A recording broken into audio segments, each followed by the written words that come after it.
Hi, this is Mark Waid, writer of Superman Birthright, and you're listening to Krypton Report. Up in the sky, look! It's a bird! It's a plane! It's the Krypton Report!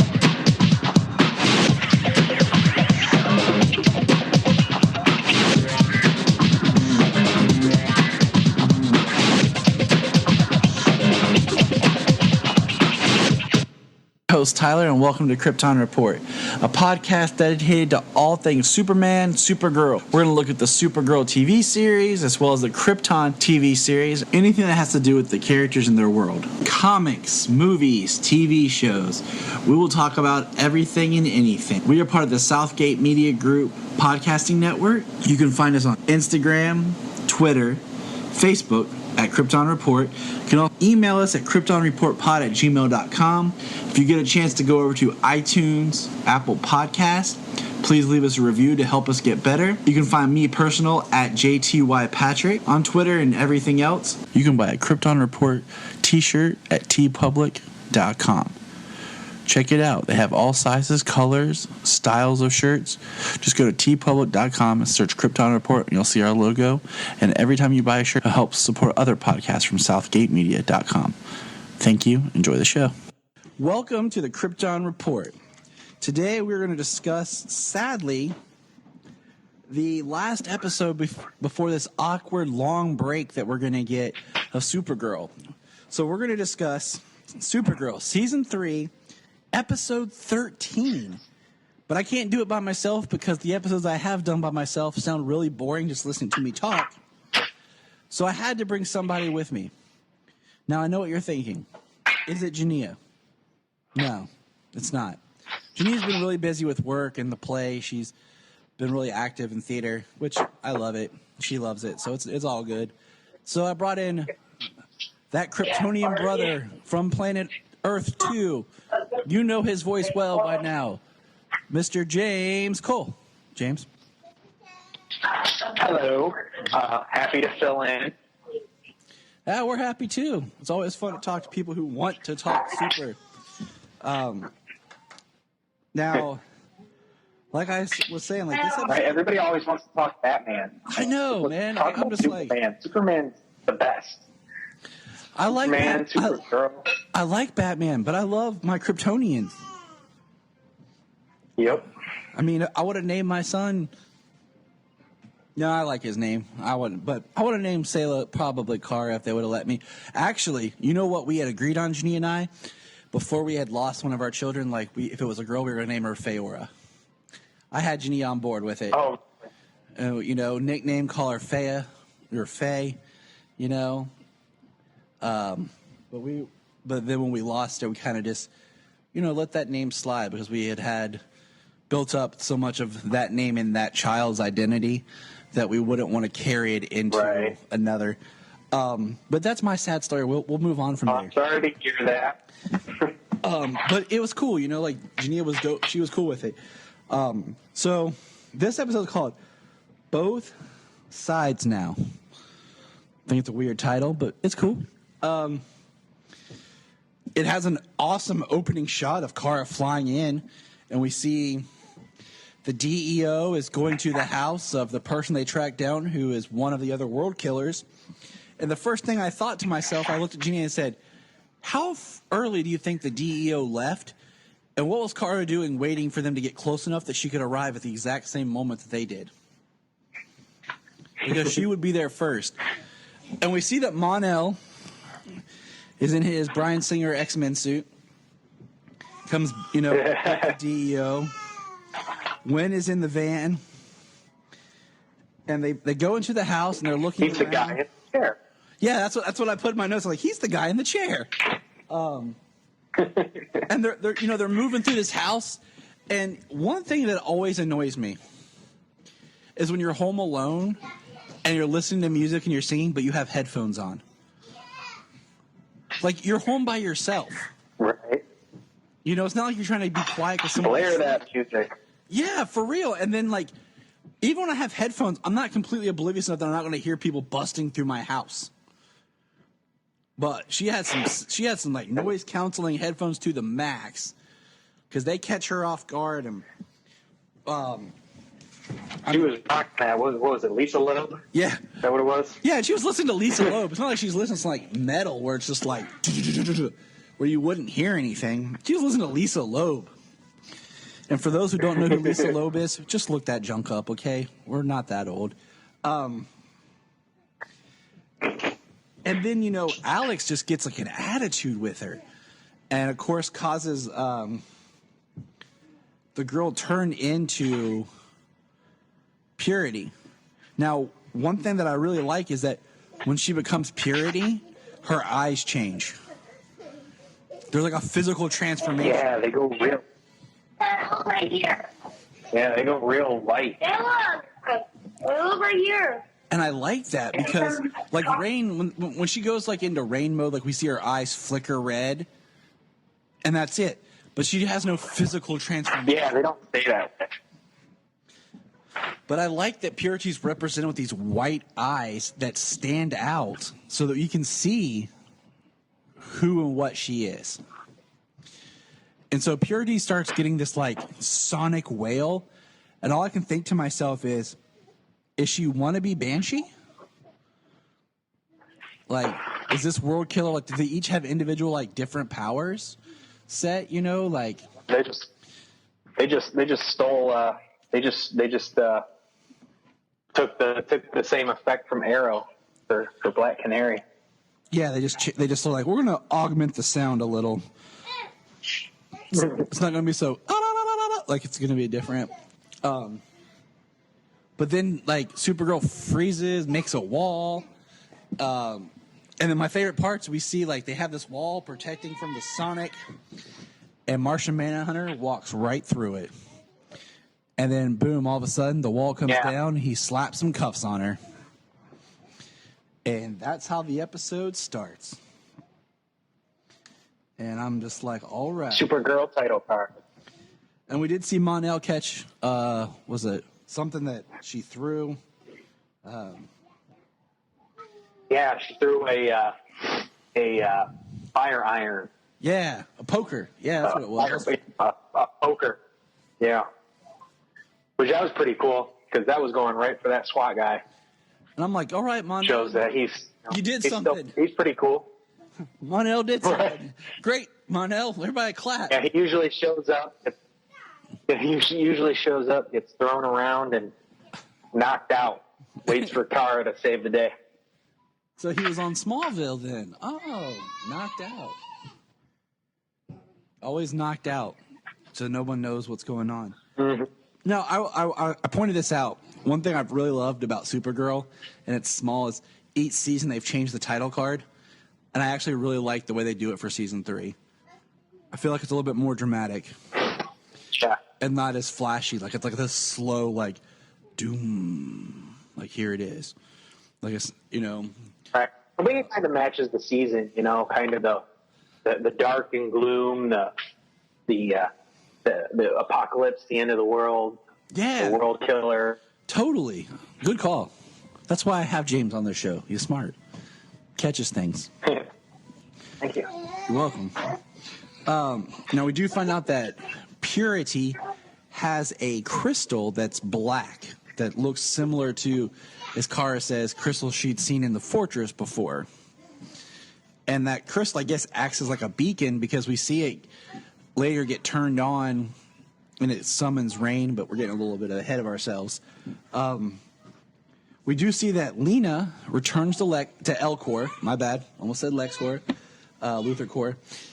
And, tells Sam it's not about her, what's going on with her, and lets Sam go home. Sam goes, picks up her daughter, Ruby. They're going to have a fun hooky playing day, and they're going ice skating. Sounds like a good time. We've learned that the Legion ship is damaged, and basically they need a jump from a part from Martian Manhunter's ship. So, Which is his awesome car. heck yeah.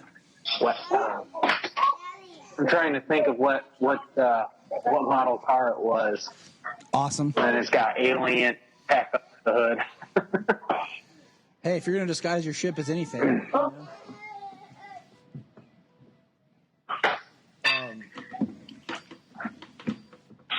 So we get... Which, going to the car was really cool. It let Wynn kind of be more than just a computer guy. He likes cars. I love Wynn's character, and I feel like he's so underserved. Like, something needs to, like... I feel like right now he's one of those characters they're not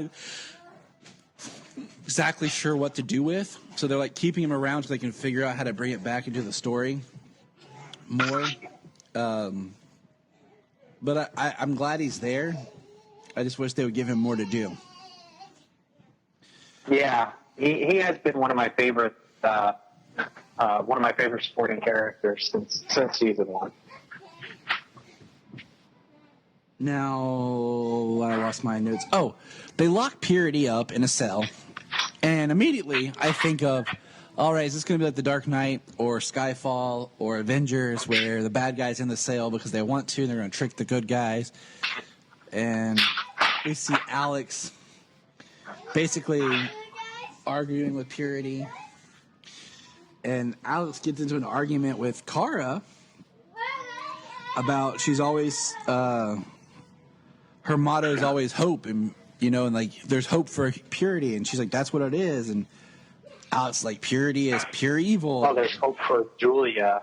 Yeah, and we just see Alex mentions that not everyone's gonna be bulletproof. That's why they're cynical, and Purity references that she can see inside.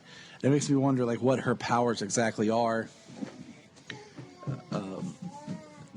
Well, that beyond her banshee scream or canary cry, whatever we want to call it.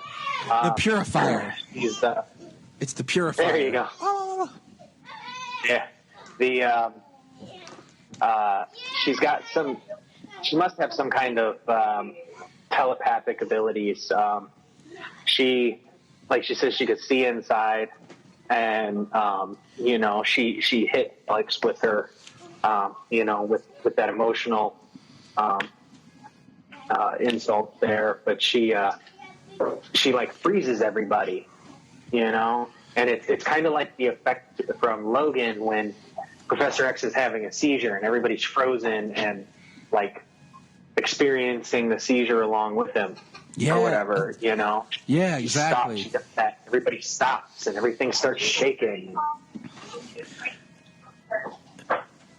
So we're waiting on the I guess Wynn was trying to decrypt the crystal, and when it activates, we get a cut scene of Sam who's skating and her eyes flicker like rain, and then she disappears and leaves Ruby at the skating rink. Ruby then calls Lena. Lena comes and gets her, and Lena learns more about these blackout elapsed of memory loss that Sam is having, which will come up at the end of the episode. We'll get back to that. But then Purity escapes. She does her canary cry, the purifier, and breaks out of her cell. And when she breaks out, she gets out, and I kind of thought that the other world killer might come to them, because I felt like the beacon was summoning all of them, but it was just rain, I guess. So, right, she must be the first one. And then we get a scene I thought was kind of funny was we get Mon-El and Martian Manhunter bonding over some Martian moonshine.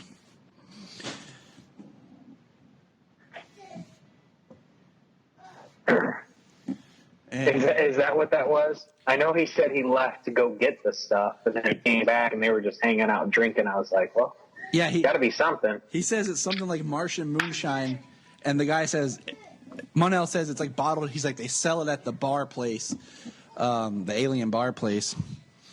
And it's really interesting because we have this side story where we haven't seen Saturn Girl, Imra, all episode, and Mon-El talks about how him and Imra basically got married to save the world. Like their marriage helped unite Titan and Earth and everything, and bring harmony to the worlds, and how he basically learned to love Imra, and they grew through that bond, through friendship and everything.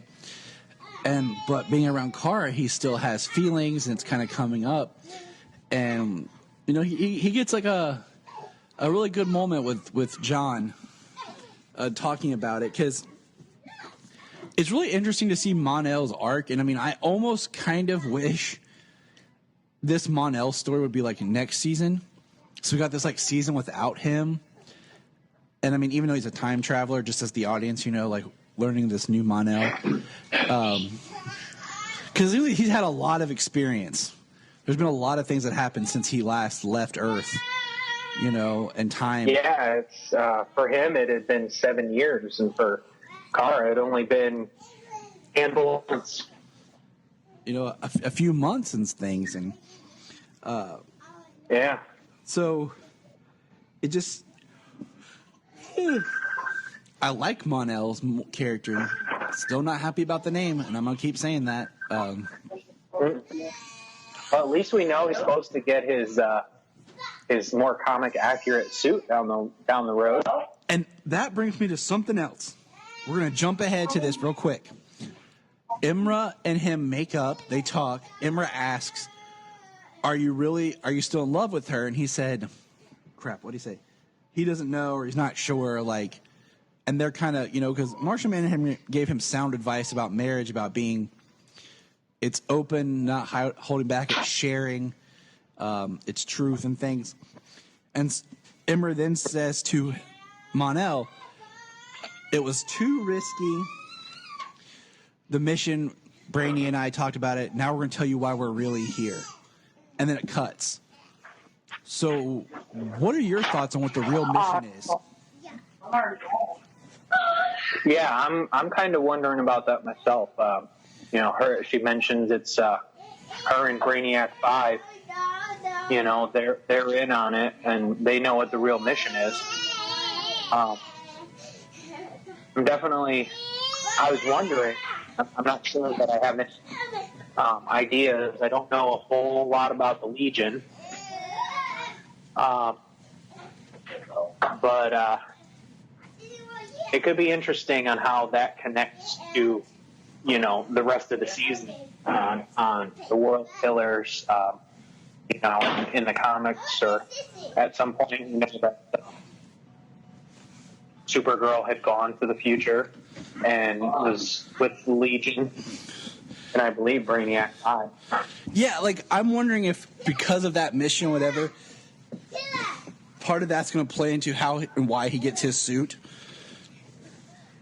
Because I was kind of hoping to see his suit soon, but I guess we're going to wait till we get back for the suit.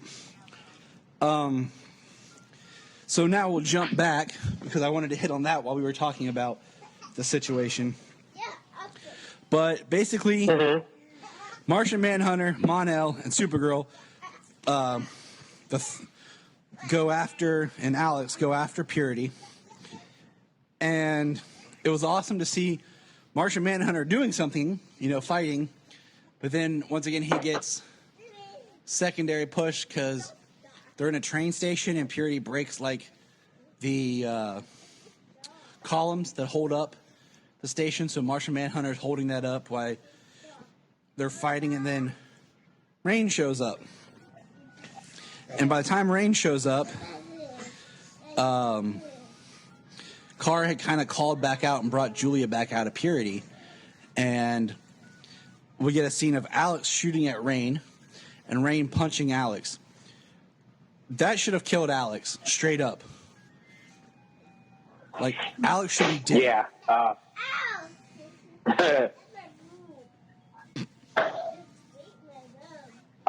Yeah. Well, we know that a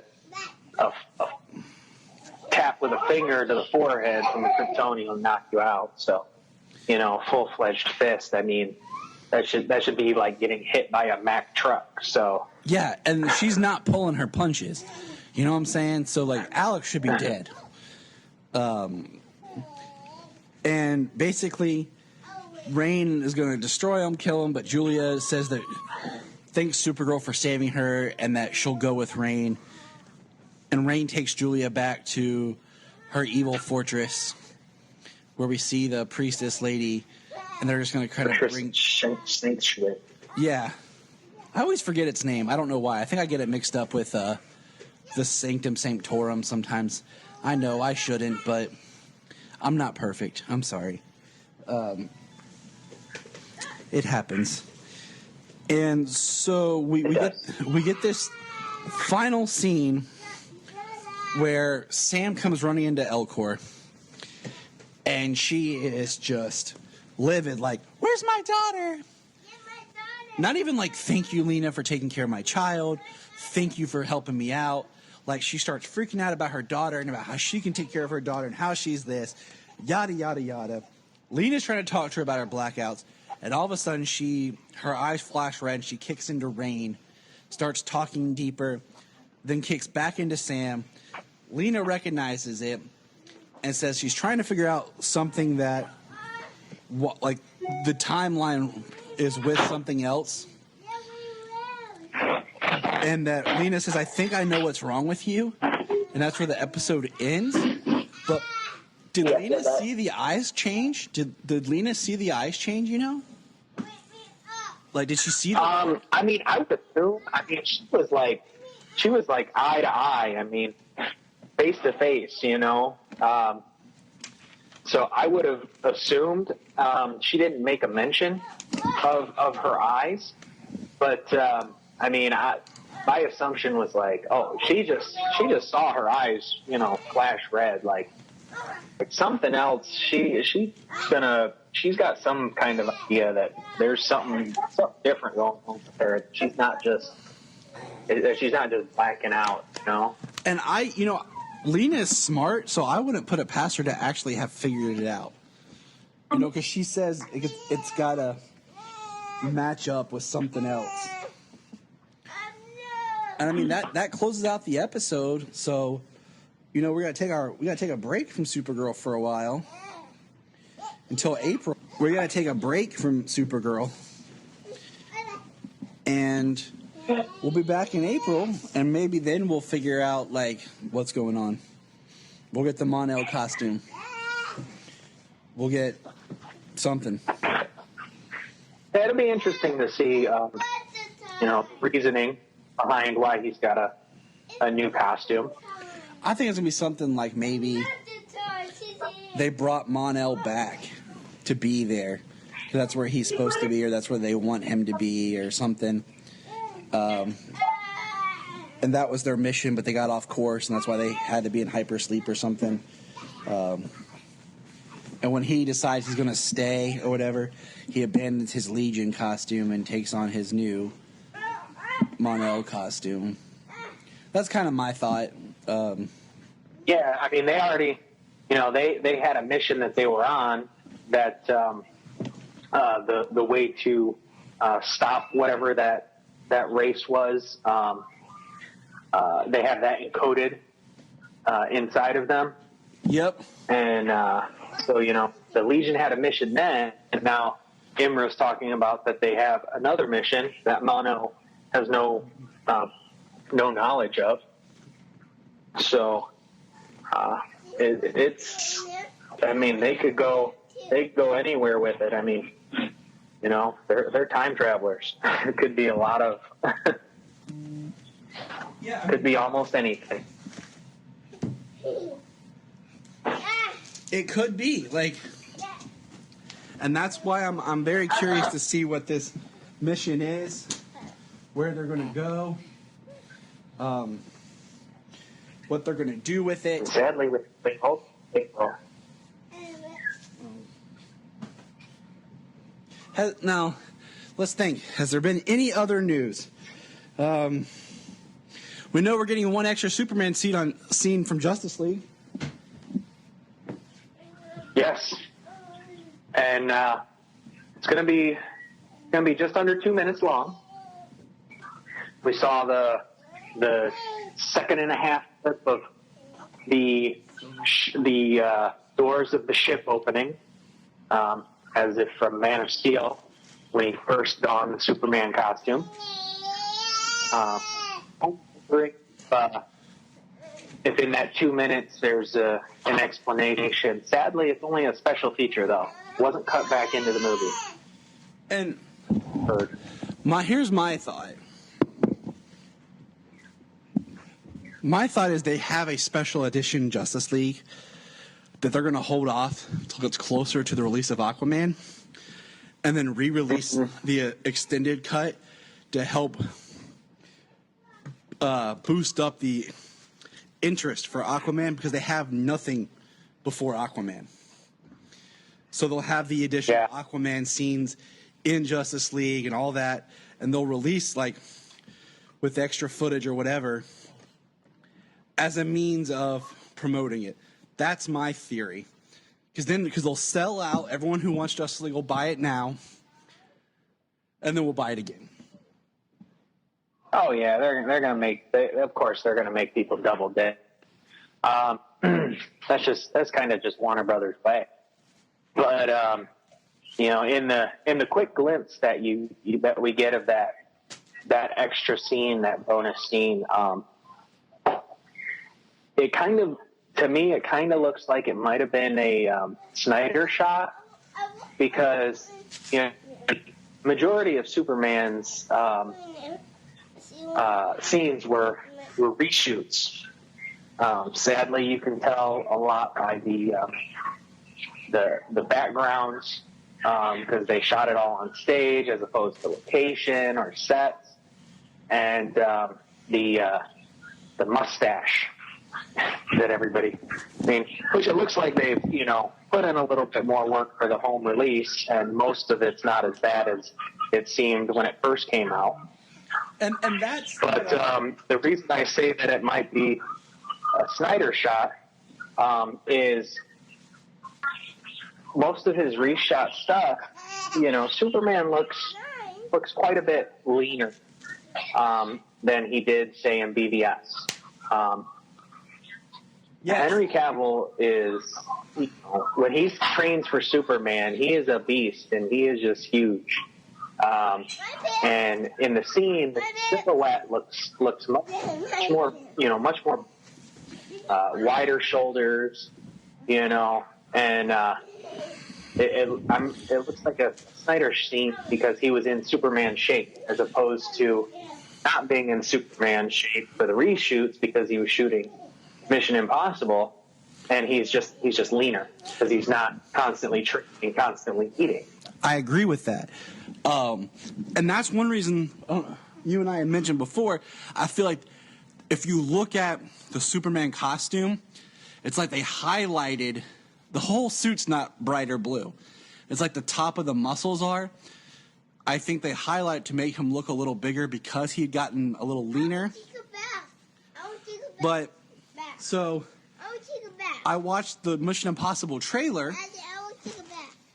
so I could see the great mustache.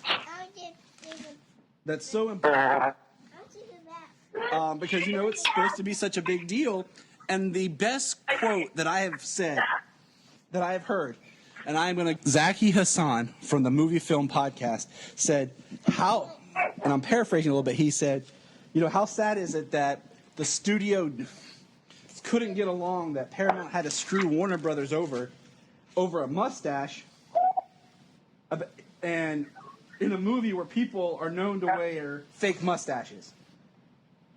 Like, right? The Mission Impossible franchise is about disguises and undercover and all this, and they were entirely fake faces and everything.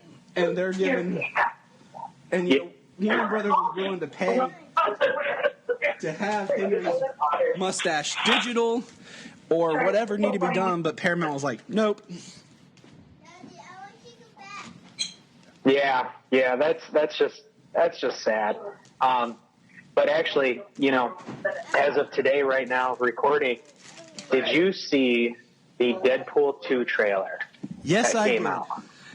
Yes, I did, because it even... Okay. Well, anybody who's listening, as we record this today is the day the Deadpool 2 trailer officially came out, and Cable's arm, Josh Brolin's arm, is painted green, and Deadpool stops, and he's like, wait, the visual effects aren't done? Hey, Dale, why aren't the visual effects done? It's just a robot arm. It's not like we're trying to remove a mustache. I lost it. I loved it and hated it. And, like, I want to see Mission Impossible because I want to support Cavill, but at the same time, I don't want to give Paramount my money for being a douchebags. But we're gonna. Yeah. That's a little torn right there. We're gonna have to wrap it up here. I got a crying child that he's okay. He's about ready for bed. Solomon, Daddy's wrapping it up, buddy. Okay. All right, James. Well, thanks for being on the show. We appreciate it. Always glad to have you and talk here. Look forward to talking some more Superman with you. Always fun. And absolutely. Partner in podcasting, though you've been extremely busy with your plays, and I'm very proud of you for that. The listeners we've been talking, they want to know, what's it like to be married to me? No, I'm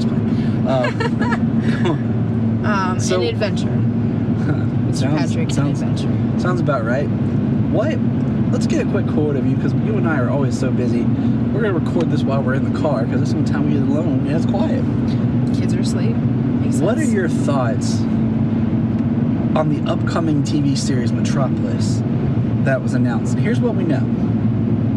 It's going to deal with Lois Lane, Lex Luthor, and it's going to have some producers from Gotham. Thoughts? Well, my first thought is I really hope they don't screw up the story of Superman like they screw up the story of Batman in Gotham. I'm definitely a firm believer that Gotham is like its own entity. You know what I mean? It's kind of separated itself from what we know as Batman and Batman's world. So I'm okay with Gotham if I can look at it like that. Do I want that to happen to Superman in his world? No, I don't. And if you would have asked me the same thing about Gotham before they did what they did with Gotham, I would have said the same thing about Batman. You know, one thing was about Gotham was when it was originally proposed, it was supposed to be a Gotham Central Police Department, and it was supposed to be more of what the police was doing while with Batman, but Batman was just going to be absent from the show. Okay. And it was supposed to be like, you know, how the police take care of the criminals, dealing with super criminals and stuff like that. And then they decided to do like an origin with young Bruce. And the thing with Gotham is, yeah, in a way you can kind of do some of Batman's villains because you do have Gordon and the police, but you couldn't do a Superman villain without anyone to fight a Superman villain. Oh, right, totally. And my big thing about, you know, Lois and Lex being a part of it is you can't really do a young Clark if you've got an older Lois and Lex, you know what I mean? And I feel like they would have to be older to make the story interesting enough. So I don't know how they're going to swing it. I mean, the youngest I think you could go with like Lois is maybe early 20s if you want to do like intern Lois Lane at or the even Planet. high school. Even I would say you could even do like junior, senior in high school, you know, prepping for her big college, you know, career, and you know, you could do something like that, like Mary Jane Watson, you know, kind of a situation. But I don't know. I just don't see it. I just, you know, like, let's do all these shows about Superman's world, but let's not put Superman in anything. Yeah. You know, we have the odd conundrum that Superman exists on Supergirl. We've seen him, but yet they never talk about him. You're always kind of wondering where he's at when certain things happen. And let's face it, the reason why Gotham is interesting is because of your villains. Yeah, that's really the only reason I still watch it. Exactly. It's because they've done almost, what did we say? What was the one we came up with? Two-Face. They've never done really Two-Face on Gotham. We've got Harvey Dent. Harvey was there, but he's not Two-Face. They haven't done Two-Face, Killer Croc. What's the other one? I mean, there was another one, but anyway. They've done almost every major Batman villain in some form. Right. Harley exactly. Quinn was one. But I guess my thought process is, and you just said it, like, what kind of villains could you introduce to make Metropolis interesting? Yes, Lex Luthor, he's going to be there, but, that would only last so long, I guess, is my thought. Yeah, I mean, you could do Lex, you could do maybe some other, like, business tycoon type people, but then it's like, well, what really makes this show Metropolis other than the character names? Plus, I'm a little partial to Michael Rosenbaum's Lex Luthor, and if you're going to make an entire show about Lex Luthor and Lois Lane, you better have one really, really awesome Lex Luthor and Lois Lane. If you're going to do Metropolis like this, my two biggest ideas, and this will be the third time I've stated this on the podcast, but one, maybe make it a prequel series of Tyler heckling Superman. Uh-huh. So that he comes in, because we've never met Perry, we've never met Lois, we've never met the Lex Right. That'd be good. of his world. So then if you wanted to eventually bring him in, and then you could have Superman appear on Metropolis, but it doesn't have to be just a Superman focused show. Right. That's one way to take care of it. The other would be if they do something similar to the way it was kind of hinted at the beginning of Man of Steel, where Lois starts like hunting down this person, this rumor of this savior that people call him, that's doing these miraculous things, and like part of the storyline is Lois is going on these different adventures trying to find out details and writing these articles about this savior character that eventually would be seen as Superman. Yeah. Something like that. If they're gonna do this, I hope they bring in a Perry White and even a Jimmy Olsen. Could do Lombard. If they want to do a Cat Grant, they have the ability to. If they don't want to connect it to anything, just thicken it up. Use those characters. But yeah, any other thoughts on Metropolis, or even your thoughts on upcoming Krypton that'll be premiering next month? I'm thinking more excited about Krypton, and I think the reason behind that is because I don't know how much more they can give us of Metropolis that we haven't already seen. But as far as Krypton goes, I feel like there's so much more that they could dive into with Krypton. So much more of the back history and everything like that, and really build on this, awesome foundation of, Kal-El and his family and everything like that. I think it's really, really neat. And the fact that we're supposed to be dealing with time travel as well. So Grandpa L is going to be trying to make sure to secure the future of his family and his grandson's birth. Right. I think that could be very interesting as opposed to Metropolis. I don't know. I won't poo-poo it right now. Like my word choice. You can tell we have young children. Right, exactly. Sounds so professional. But I will say that I'm not as excited, but I will watch it. So. I mean, it's going to be on the DC streaming service. It's the fourth original thing that's been announced for the streaming service. So I just don't see them being able to go very far with it. Yeah,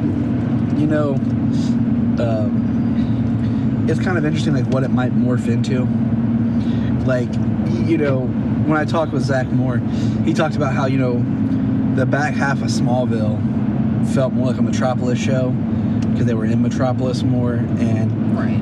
I had kind of wanted them to spin off into a Justice League series because they had all these heroes that they introduced throughout the 10 years of Smallville, and it could have been kind of like when you watch the Justice League cartoon, or even the old X-Men cartoon. Like, the cartoon would come on and you'd see all these X-Men, right, but they weren't always in every episode. There'd be like 3 or 4 episodes that just focused on a couple of the team members.